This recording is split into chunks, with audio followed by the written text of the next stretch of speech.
नमस्कार बच्चों, आज हम कक्षा 10वीं के हिंदी पाठ्य पुस्तिका क्षितिज के काव्य खंड से उत्साह और अट नहीं रही कविता का अध्ययन करेंगे, जिसके रचयिता हैं श्री सूर्यकांत त्रिपाठी निराला, है ना।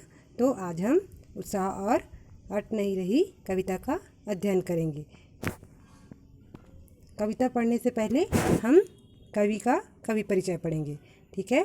सूर्यकांत त्रिपाठी निराला का जन्म बंगाल के महिषादल में सन 1899 में हुआ था। वे मूलतः गाढ़ा कोला जिला उन्नाव उत्तर प्रदेश के निवासी थे, है ना। निराला की औपचारिक शिक्षा 9वीं तक महिषादल में ही हुई। उन्होंने स्वाध्याय से संस्कृत, बांग्ला और अंग्रेजी का ज्ञान अर्जित किया। वे संगीत और शास्त्र दर्शन के भी गहरे अध्येता थे। रामकृष्ण परमहंस और विवेकानंद की विचारधारा ने उन पर विशेष प्रभाव डाला। निराला का पारिवारिक जीवन दुखों और संघर्षों से भरा था, है ना। उनका जो परिवार था वो ज़्यादा संपूर्ण मतलब उन लोग ज़्यादा अमीर नहीं थे, है ना। दुखों से भरा उनका जीवन था। आत्मीजनों के असामयिक निधन से उन्हें भीतर तक तोड़ दिया, है ना। उनके आत्मीजन मतलब उनके पेरेंट्स, है ना, माता पिता लोगों की मृत्यु जल्दी हो गई होगी, इसलिए उनके भीतर उनको भीतर तक तोड़ दिया, मतलब वे बहुत ज़्यादा निराश हो गए थे। साहित्यिक मोर्चे पर भी उन्होंने अनवरत संघर्ष किया। सन 1961 में उनका देहांत हो गया, है ना। देखिए 1899 में उनका जन्म हुआ था और उनकी मृत्यु हुई थी 1961 में।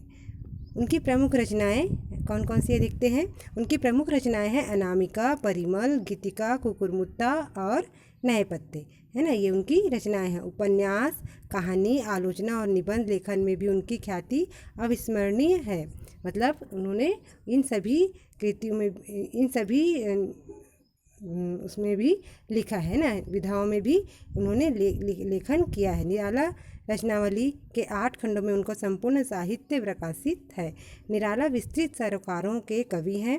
दार्शनिकता, विद्रोह, क्रांति, प्रेम की तरलता और प्रकृति का विराट तथा उदात्त चित्र उनकी रचनाओं में उपस्थित है। मतलब निराला जी जो है वो प्राकृतिक चित्रण करते थे, अपनी कविताओं में प्राकृतिक चित्रण का अधिक करते थे। उनके विद्रोही स्वभाव ने कविता के भाव जगत और शिल्प जगत में नए प्रयोगों को संभव किया। छायावादी रचनाओं में उन्होंने सबसे पहले मुक्त छंद का प्रयोग किया। शोषित, उपेक्षित, पीड़ित और प्रताड़ित जन के प्रति उनकी कविता में जहाँ गहरी सहानुभूति का प्रभाव मिलता है, वहीं शोषक वर्ग और सत्ता के प्रति प्रचंड प्रतिकार का भी भाव है ना। उन्होंने शोषित दलित लोगों के बारे में अपनी रचनाओं में ज़्यादा वर्णन किया है, ठीक है। अब हम कविता में प्रवेश करते हैं। कविता में प्रवेश करने से पहले हम देख लेते हैं कि कविता में क्या है। उत्साह, है ना। पहला हमारा कविता उत्साह। उत्साह कविता एक आह्वान गीत है। आह्वान मतलब पुकारना, जो बादल को संबोधित है। बादल निराला का प्रिय विषय है। कविता में बादल एक तरफ पीड़ित प्यासे जन की आकांक्षा को पूरा करने वाला है, तो दूसरी तरफ वही बादल नई कल्पना और नए अंकुर के लिए विध्वंस, विप्लव और क्रांति चेतना को संभव करने वाला भी। कवि जीवन को व्यापक और समग्र दृष्टि से देखता है। कविता में ललित कल्पना और क्रांति चेतना दोनों है ना। कविता में क्रांति लाने की बात कही गई है। सामाजिक क्रांति या बदलाव में साहित्य की भूमिका महत्वपूर्ण होती है।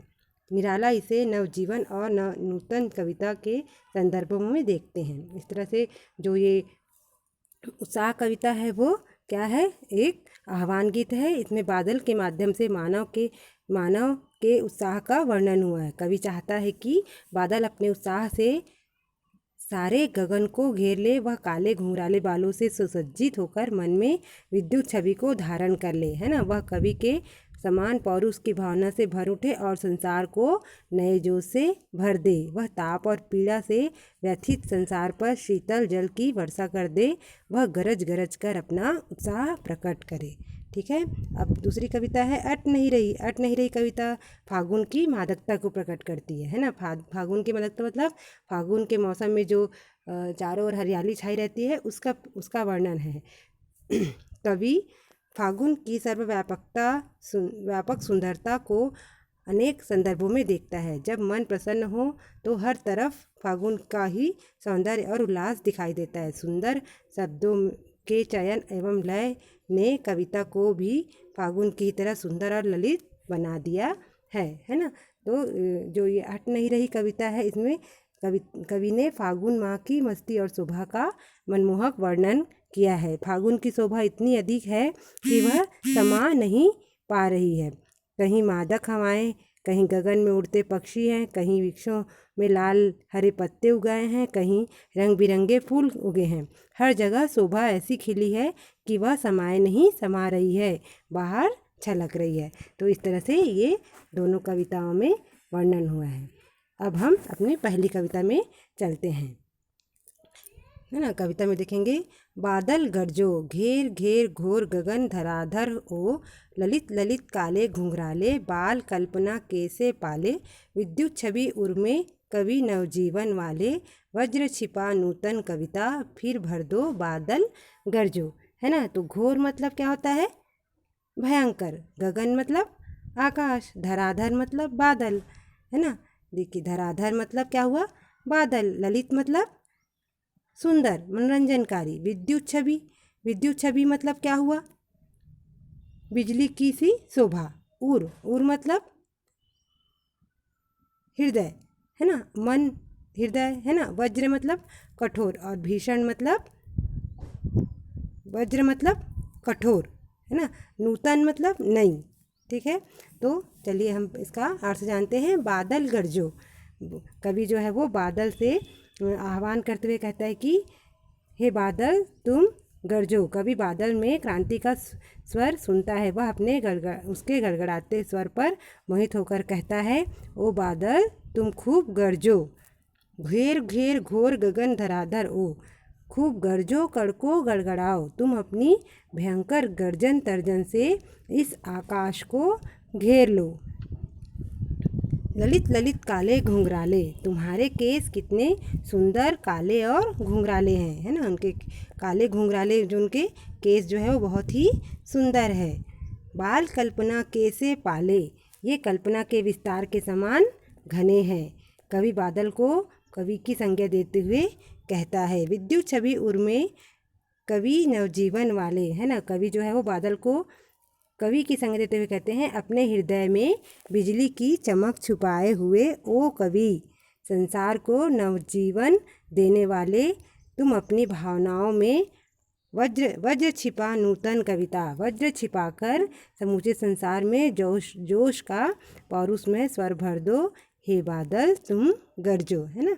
तो कवि जो है यहाँ पर बादल को आह्वान करते हुए कहते हैं, पुकारते हुए कहते हैं कि तुम खूब गरजो गड़गड़ाओ, है ना। जैसे कि हम देखते हैं ना, जब बादल गरजता है, काले काले बादल छाए जाते हैं, तो सबको बहुत ज़्यादा खुशी होती है, उम्मीद जग जाती है ना कि अब बारिश होगी, है ना, चारों तरफ हरियाली होगी, गर्मी से हमको शांति मिलेगी, हमारे खेतों में धान लहलहाएंगे, फसल लहलहाएंगे, है ना। तो इस तरह से बादल क्या है, लोगों में क्या भरता है, उत्साह भरता है, उमंग भरता है, जोश भरता है। तो कवि जो है वो इस तरह से बादल को बोल रहा है कि तुम लोगों में उत्साह जोश भर दो, ठीक है। अब दूसरा पद पढ़ते हैं। विकल विकल उन्मन है उन्मन थे उन्मन, विश्व के निदाघ के सकल जन, आए अज्ञात दिशा से अनंत के घन, तप्त धरा जल के फिर शीतल कर दो बादल गरजो, है ना। विकल मतलब बेचैन, उन्मन मतलब अनमना सा, है ना। निदाघ मतलब तपती गर्मी, सकल मतलब सारे, जन मतलब मनुष्य, अज्ञात मतलब अनजान दिशा, है ना। अज्ञात दिशा मतलब अनजान दिशा, अनंत मतलब आकाश, घन बादल, तप्त मतलब तपी हुई, धरा मतलब पृथ्वी, है ना। तो कवि इस यहाँ पर कहते हैं कि चारों ओर क्या है, बेचैनी थी, व्याकुलता थी। क्यों? क्योंकि क्या है, जेठ महीने का जो गर्मी रहती है ना, है ना, उस समय सब लोग क्या हो जाते हैं, गर्मी से खूब परेशान रहते हैं, ना। चारों तरफ हाहाकार मच जाता है गर्मी के कारण, पूरी धरती जो है वो तपती रहती है, लोग जो है वो बेचैन रहते हैं, व्याकुल रहते हैं, हर मनुष्य परेशान रहता है। लोगों के मन उचटे हुए थे, अनमने थे, विश्व के सभी लोग भीषण गर्मी के कारण दुखी थे। तब न जाने आकाश की किस अनजान दिशा से ये बादल चले आए, है ना। विश्व के निदाघ के सकलजन आए अज्ञात दिशा से अनंत के घन, मतलब तब जब लोग खूब व्याकुल थे, परेशान थे, तब तुम न जाने किस अज्ञात दिशा से चले आए। कवि बादलों का आह्वान करते हुए कहता है, हे बादल, तुम खूब बरसो और गर्मी से झुलसे लोगों को शीतल कर दो, उन्हें ठंडक ठंडक पहुँचाओ। खूब बरसो, शीतल कर दो मतलब उनको ठंडक पहुँचाओ, है ना। इस कविता का सांकेतिक अर्थ यह है कि संसार के चारों ओर क्या है, हिंसा थी, कष्ट थे, दुख थे, लोग परेशान थे, अनमने थे। तब न जाने कौन छाया सा बनकर आया और दुख से पीड़ित धरती के लिए कल्याण और मंगल की वर्षा कर गया। कवि बादलों से यही प्रार्थना करता है कि हे बादल, तुम खूब गरजो, बरसो और दुख पीड़ित जनता को सुख प्रदान करो। ठीक है, अब हम अपनी अगली कविता में चलते हैं। अगली कविता है अट नहीं रही। अट नहीं रही मतलब समा नहीं रही है, अट नहीं रही है, आभा फागुन की तन सट नहीं रही है। कहीं सांस लेते हो, घर घर भर देते हो, उड़ने को नभ में तुम पर कर देते हो। आँख हटाता हूँ तो अट नहीं रही है, पत्तों से लदी डाल, कहीं हरी कहीं लाल, कहीं पड़ी है उर में मंद गंध पुष्पमाल, पाट पाट शोभा श्री पट नहीं रही है ना। तो यहाँ पर कवि जो है वो फागुन की सुंदरता को बताए हैं, है ना। अट मतलब समाना, है ना। आभा मतलब चमक, फागुन होली के बाद का महीना, है ना। सुहावना जो महीना होता है ना, मास होता है उस बसंत ऋतु के समय का। नभ मतलब आकाश, उर मतलब हृदय, मंद मतलब धीमे, पुष्पमाल मतलब फूलों की माला, पाट पाट मतलब जगह जगह, शोभाश्री सौंदर्य से भरपूर, पट समाना भर जाना। ठीक है, तो निराला जी फागुन मास की मादकता का वर्णन करते हुए कहते हैं, फागुन मास की मोहकता इतनी अधिक है कि समा नहीं रही है, अट नहीं रही है, आभा फागुन की तन सट नहीं रही है ना। जो आभा मतलब चमक फागुन की, है ना।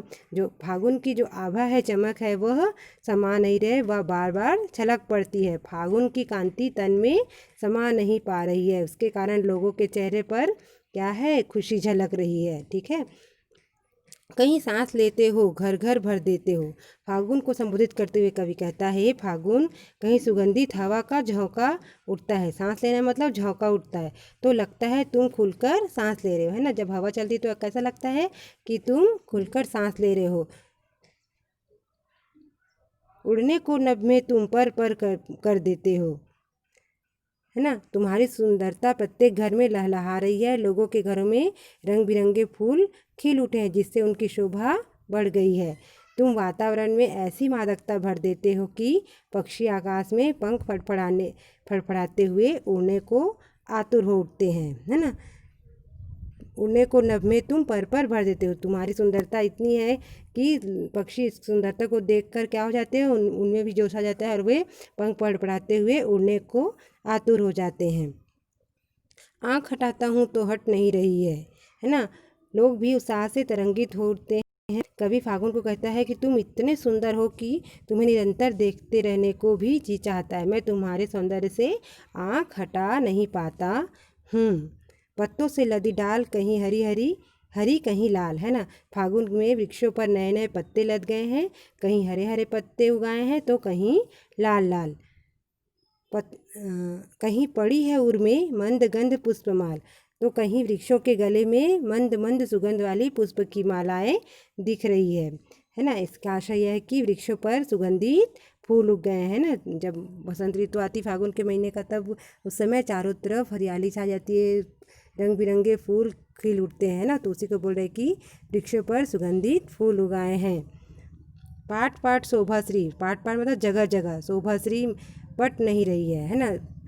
शोभा में सौंदर्य है ना, आप जगह जहाँ पर सौंदर्य राशि इतनी अधिक खिल उठी है कि वह समा नहीं रही है, वह सब जगह प्रकट हो रही है।